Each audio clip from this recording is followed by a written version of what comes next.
মুখ থুবড়ে পড়বি ঠাপাস। এখন দেখো রাত কটা বাজে, আর এখনো খেলতে বসেছে।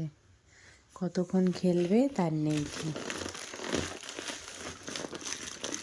ও পারবে ওভাবে? ধরেছে, ধরো ধরো তো। লাথি মারবে দেখ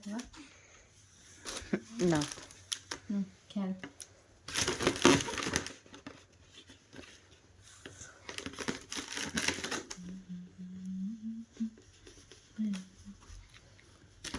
পারবে?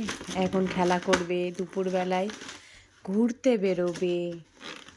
ও টাইম টেবিলে ঠিক নেই। দেখো কত মজায় খেলছে। ও খুব মজা লাগে। আর এটাও কিন্তু ওর ফেভারিট বেলুন, এই বেলুনটা দিয়েই খেলে। আরেকটাও বেলুন আছে, ওইটা দিয়ে খেলবে না। এই বেলুনটা পেলে খুব খুশি। এই বেলুনটা রেখে দিয়েছি। বসছে না।